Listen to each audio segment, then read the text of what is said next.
Welcome to Fox 55's Fastlane. Hello and welcome to Fox 55's Fastlane, the area's only local racing show. I'm Bryon Graff alongside Jana Wimmer. Later in the show, we'll hear from Curt Keene with his Keene Observations and Scott Wimmer with your tech tips. Golden Sands Speedway was supposed to hold its Dick Trickle Memorial Fundraiser race on Monday, but Mother Nature had other plans. Due to the rain, that event is rescheduled for Sunday, June 7th.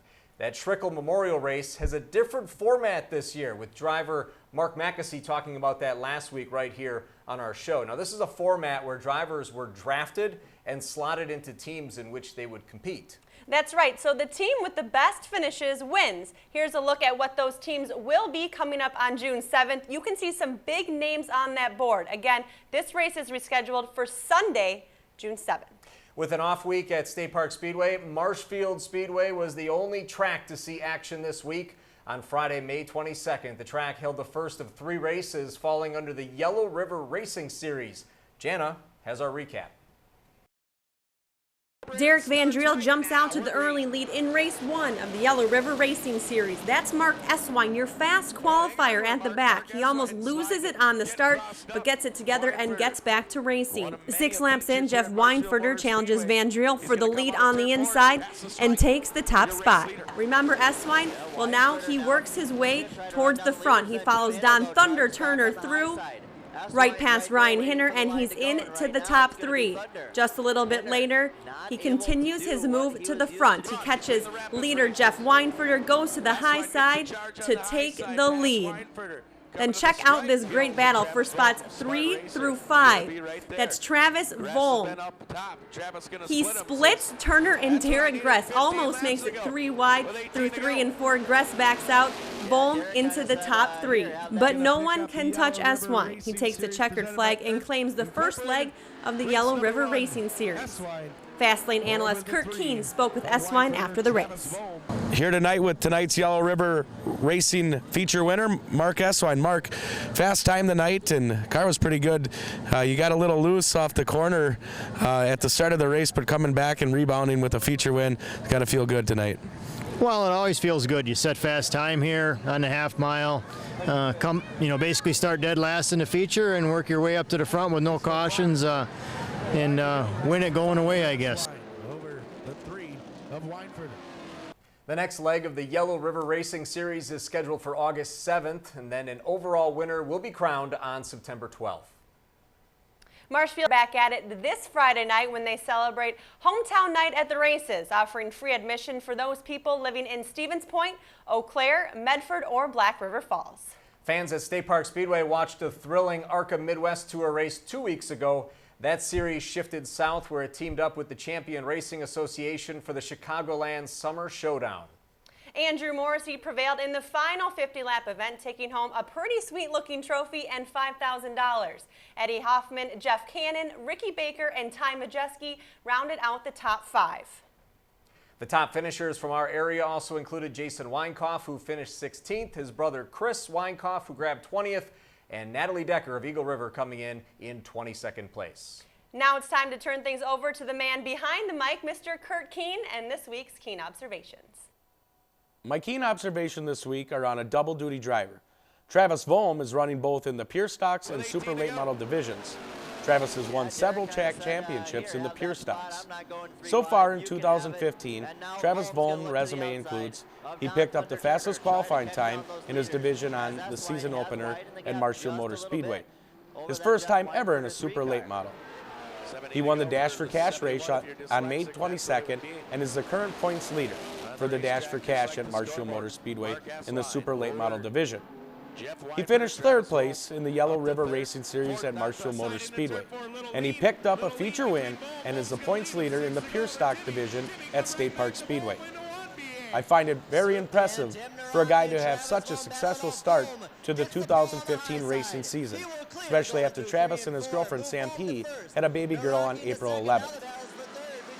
The Dick Trickle Memorial Race at Golden Sands Speedway was rained out on Monday. It will be made up Sunday, June 7th. Dick's Trickle nephew, Chris Trickle, will be there. I would like to invite everyone to come back to this race because it's a great benefit for the Dick Trickle project. $1 from every paid admission will go to fund the project. I'm looking forward to seeing you at all 3 racetracks this week. With your Keene Observations, I'm Curt Keene. Thanks, Curt. And a big week of racing coming up. State Park Speedway is back in action on Thursday night. People who live in the city of Marshfield get in for half price. And then speaking of Marshfield, they're back in action again this Friday night as well. And if it doesn't rain, we'll get all those races in. Yes, hopefully Mother Nature will cooperate this week. We have much more to come right here on this show, including our driver interview with last year's State Park Speedway champion, and our tech tip gives us some insight into safety precautions.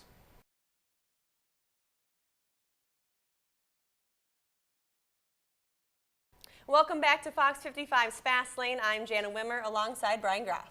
While the rain washed out racing in our area on Memorial Day weekend, it was plenty dry in Charlotte, North Carolina for the biggest race on the NASCAR Sprint Cup Series schedule. And here it is, 600 miles. Jimmy Johnson, always a favorite at Charlotte, but it was not his day. He goes for a spin, and he ended up finishing 40th. Martin Truex Jr., he led a good portion of this race. Check out some 4 wide around Charlotte Motor Speedway, but at the end of the day, Carl Edwards gambled a bit on fuel mileage and wins the Coke 600. Up to this point in the year, we have just basically done a good job holding it all together and staying focused, and you know, we've not delivered the results that we all planned on. So to get this win and to put ourselves in a position to be in the chase and to be able to now take a deep breath and step back and work on all the little things that we know we need to work on to be championship level team, this is just a huge opportunity. We've been way off on the intermediate stuff. It's really been a disappointment for us for quite a while. We've worked extremely hard. It shows you how hard our sport is, because we've had a tough time catching up. And I'm not saying we've caught up, but for the last 2 races here, it's a big deal for us for all those reasons. I appreciate everybody back at the shop that's worked that hard. Many times they don't get to experience the thrill of being in winner's circle. Thing is, we ran in the top 10 all night. Cars was good, had a lot of speed. That was a huge improvement. We haven't done that in probably a year. So I was super excited about that. Sprint Cup Series drivers next turn their attention to the Monster Mile at Dover. And that's a track that Jimmy Johnson loves to visit. He's won there 9 times for a Dover track record, and he's the defending spring race winner. Johnson's coming off that 40th place finish in last weekend's Coca-Cola 600 at Dover. He will attempt to become just the 5th NASCAR Sprint Cup Series driver with 10 or more wins at a single track. And you can catch the FedEx 400 benefiting Autism Speaks at Dover International Speedway this afternoon starting at 1 o'clock on Fox Sports 1. And another note with that Coca-Cola 600, Matt Kenseth starting on the pole, dropped back but ended up finishing 4th place in that race. Yeah, so not a bad day for the guy from Wisconsin. Time for us now to take another break. We will be joined by the defending State Park Speedway Late Model Series champion after this. Welcome back to Fox 55's Fastlane. This week we welcome MG Gajewski as our special guest. MG, how you doing today? Good. Thanks for having me. Yeah, thanks for joining us. You come in as the 2014 State Park Speedway champion, and I'd imagine you have the gigantic target on your back. What's it like for you being the defending champion coming into this season? It is difficult because you want to try to be as good as you were last year, and where the car came out of the garage this spring really good. So we're close. We had a couple minor mechanical issues, but now we've got them out of the way, I hope. And you didn't just run away with this title last year. I mean, it came down to the last race between you and Mark Mackesy. You guys have raced, together against each other forever. What was that like the whole year? You guys swapped the lead many times, and it was back and forth, and it coming down to that final race. It was tough. The last 3 weeks, 1 week he had it, 1 week I had it.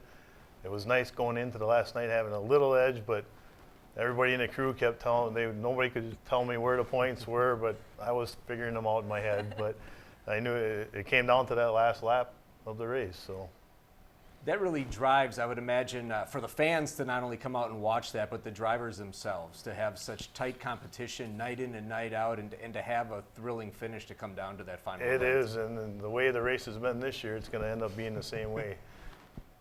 that led into my next question. You talked about the racing this year, and you were in that kind of three-person battle for the win in the State Park Speedway regular season opener last Thursday night. First of all, everyone I talked to said that was fun, but what did you think out there? Because it was three of you battling back and forth, bumping. I think everyone had to save it at one point. It was pretty neat to watch. It was exhausting. I was wore out after that race. I got in the pits. They said, "What's wrong?" And I just sat in the car and had to catch my breath because I don't think I read the last 3 laps of that race. So. Do you think that's the kind of racing fans can expect to maybe get out at State Park Speedway all year long? I mean, there's some pretty talented drivers that could probably win on any night out there. It is. Like. It's close. All the times are really close this week, and all pretty much top-notch competitors that are running this year. How long have you been running out there?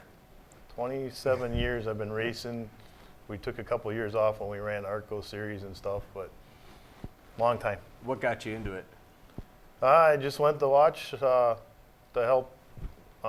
Actually, Wayne Breitenfeld out. I went to watch him and help him, and started pitting for him. I drove his car up. A backup driver was racing Tomahawk and bought his car that year and started racing. I hardly went to races before that, so it was just kind of a all of a sudden thing. So you just clicked. Got right into it. Yep. What would you say is your biggest win or your greatest moment at that track?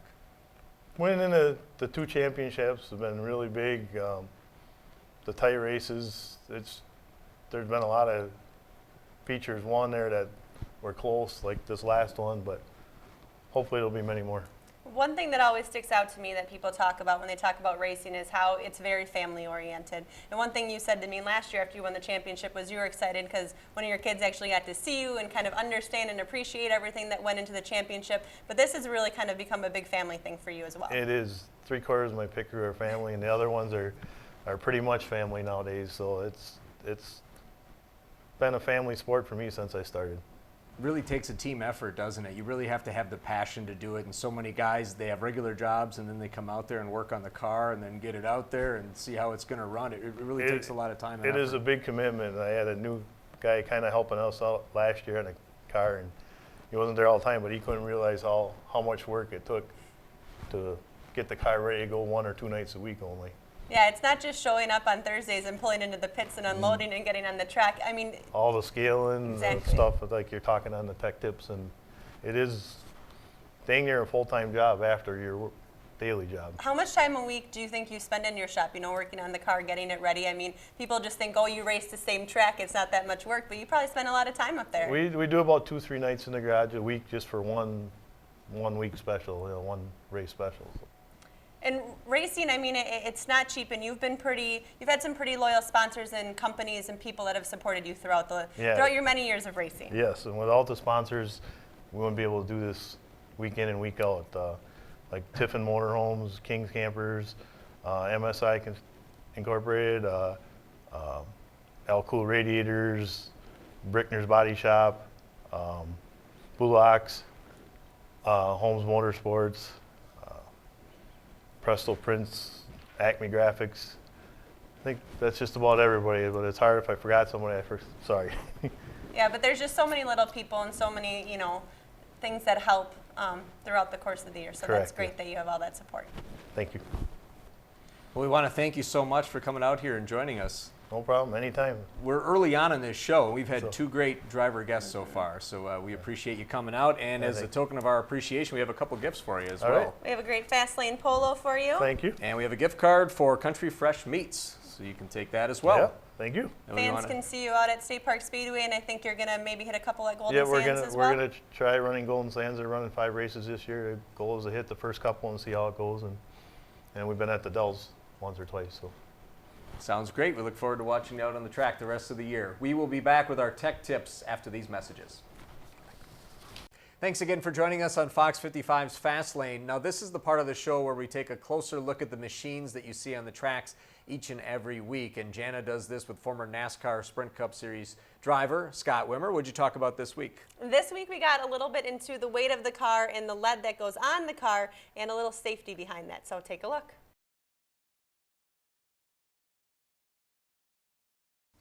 Welcome to this week's edition of Tech Tips. I'm joined by former NASCAR Sprint Cup driver Scott Wimmer. And last week we talked a little bit about just super late models in general. And one thing that Scott talked about a lot was the 3 Ls. Can you remind us again what those are? It's always light, low, and left. And talking about that, one of those things that's key on the car is getting all of your weight to the left side and getting it as low as you can. And one way that you can really do that, I mean, you have to put brakes on both sides. You have to put a lot of things that go on both sides of the car. But one way to get all that weight on the left side is with things like the lead and things that you need to put on the car in order to get that proper weight so that you don't get in trouble in tech after the race. You need to weigh a certain amount at the end of the day. So what's the best way to do that? Well, really, we build them as light as we can. And you take lead, and you try to get all your lead centered in the car. The biggest deal with race cars, or really street cars, is nose weight, tail weight. You want an equally balanced. So we take little chunks of lead, this is a pretty small one, and we put them all center of the car. Now where our light, low, and left comes into play, if you take a chunk of lead and you hold it out as far as you can't do it very long. If it's in close, you can hold it for a long time. Kind of the same principle with a race car. We want to have all our lead, all our weight to the center of the car and as low as we get it. How we do that is with lead ballast. We put anywhere from 200 to, some people get close to 500 pounds of ballast in their car. And it's really nice where you can move it around and tune your car off of that. Why is it so important to have all that weight on the left side and and have it low and have it, more towards the center of the car? Why don't you want it on the right side? Well, really, we race and we always turn left. So we don't race road courses with super late models. Everything is ovals, a lot of small ovals. And you want to get everything down low, down to the left, and it just helps the car turn better. We are mandated by rules, we have to have 42% of our weight on the right side, but still 58% is still on the left. So super late models can really go around the corner fast. It aids in handling and grip, and usually puts on better racing because of it. And also, you're holding this piece of lead, and notice that it's painted white. That's a rule that is, pretty much everywhere. Why is it that every piece of lead that goes in a car needs to be that color? Well, really, it came about probably 15 years ago, maybe even before that. If this chunk of lead would fall off a car and another car would hit it, it would destroy the car. So all series mandate it has to be painted white. It has to have the car number on it. Also, if you can see it on the racetrack, you can avoid it. Sometimes we've had it where people, it'll actually get up close to the stand. So they just want people to be aware and be able to see it. And the big hefty fine if they find it on the racetrack too. That's a little closer look at the weight of the car, a little bit closer at the lead and things that get put on the car to get to that magic number of about 2750, 2800. That are the rules around here for super late models. Thanks for joining us for this week's Tech Tips. So yeah, a little bit more on the lead and how drivers and cars get from, the base weight of the chassis, and you put on all this stuff, and then you still need to take in, driver weight and all these things to get to that perfect number so that you pass tech at the end of the night. So the lead that we talked about is a big piece of that. We've had 2 tech tips so far, but you have a whole slate of tech tips to take us throughout the next couple months. Yeah, we have a lot of things that we're going to talk about. We get into shocks and springs and sway bars, some driver safety, the bodies on the car. So Scott and I had a lot of fun doing this. So we kind of get into the nuts and bolts of a lot of things. And I learned a lot of stuff, so hopefully everyone watching at home is as well. We hope so. And thanks again for watching our second show here on Fox 55's Fastlane. That'll do it on this edition of our show. Our thanks to Scott Wimmer, Curt Keene, MG Gajewski, as well as our sponsors. Yes, of course, Brickner's of Wausau, Flipside Graphics, Country Fresh Meats, and Car Parts. Remember, Fox 55's Fastlane is on Facebook and Twitter, so you can get all the updates on the show there. For all of us here at Fox 55, have a great week, and we will see you at the track.